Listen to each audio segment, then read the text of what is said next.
सुप्रभात प्यारे बच्चों।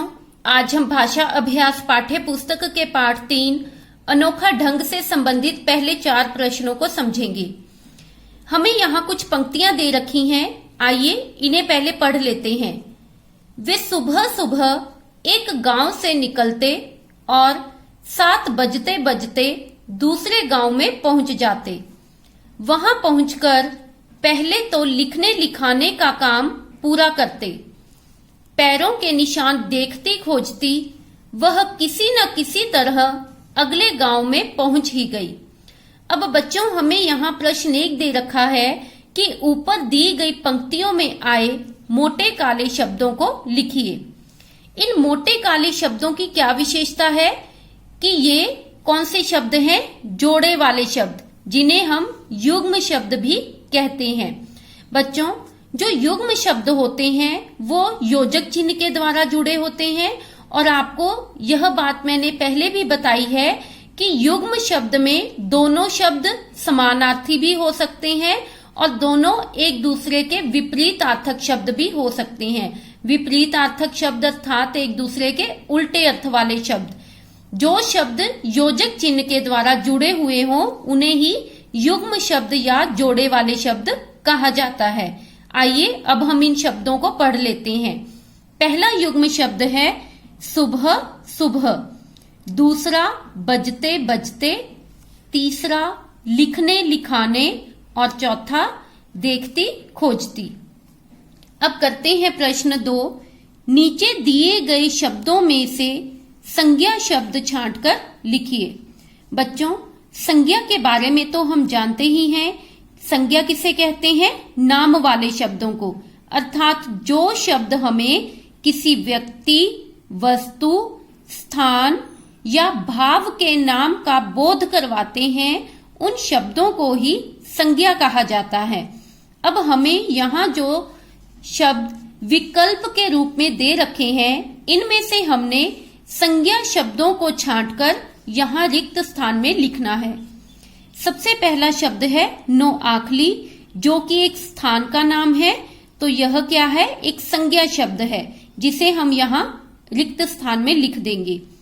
अगला शब्द है जाता।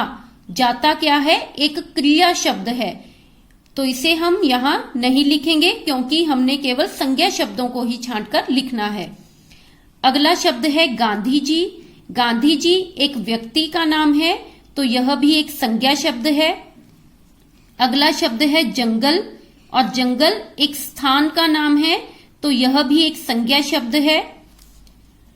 आगे है कहा। कहा क्या है? क्रिया शब्द है, तो इसे हम यहाँ संज्ञा शब्दों में नहीं लिखेंगे।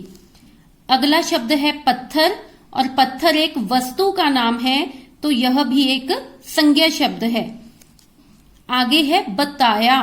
बच्चों, बताया क्या है? एक क्रिया शब्द है, तो इसे भी हम यहाँ संज्ञा शब्दों में नहीं लिखेंगे।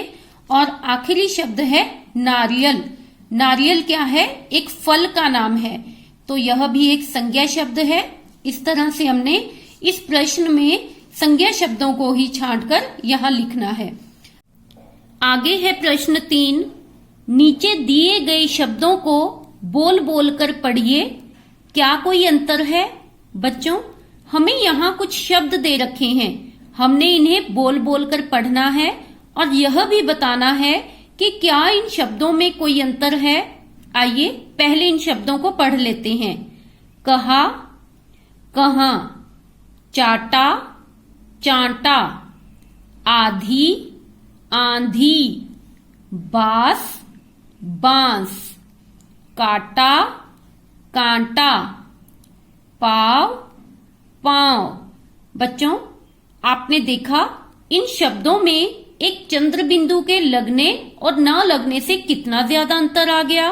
और आपको पहले भी बताया है कि जिन अक्षरों के ऊपर चंद्र बिंदु लगता है उन्हें बोलते समय हवा मुंह और नाक से एक साथ बाहर निकलती है। चंद्र बिंदु का प्रयोग हम कब करते हैं? जब हवा मुंह और नाक दोनों से निकले तो वहां उन अक्षरों के ऊपर चंद्र बिंदु का प्रयोग किया जाता है। और यहाँ हमने जो शब्द अभी पढ़े, इनमें एक शब्द चंद्र बिंदु वाला है और दूसरा बिना चंद्र बिंदु वाला। तो यहाँ पे एक चंद्र बिंदु के लगने और न लगने से आपने देखा कितना अंतर आ गया। आइए इनमें अंतर भी समझ लेते हैं। पहला शब्द है कहा। उसने मुझसे कहा, किसी बात को कहना। दूसरा शब्द है कहां, तुम कहां जा रहे हो। अगला शब्द है चाटा। बिल्ली ने अपने बच्चे को चाटा। दूसरा शब्द है चांटा अर्थात थप्पड़, उसने मुझे चांटा मारा। अगला शब्द है आधी, मुझे आधी रोटी चाहिए। और दूसरा आंधी, आज बहुत तेज आंधी चल रही है। आगे है बास। बास शब्द का अर्थ होता है दुर्गंध अर्थात बुरी बदबू, मुझे बहुत ज्यादा बास आ रही है।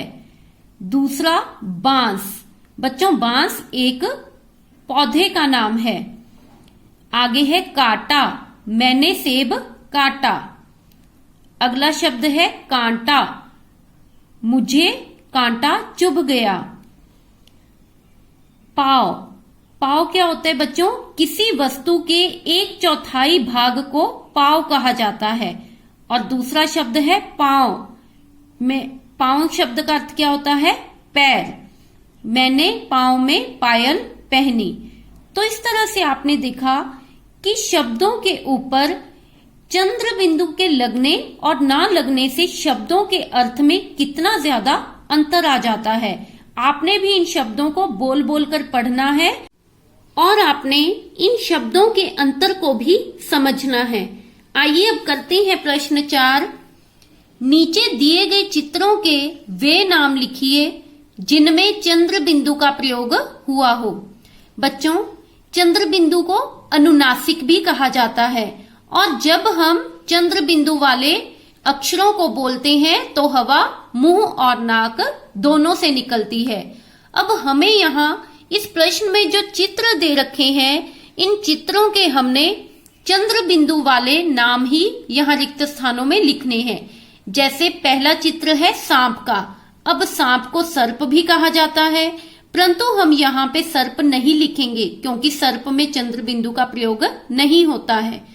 तो यहाँ पे हम क्या लिखेंगे? सांप। अगला चित्र किसका है? टांग।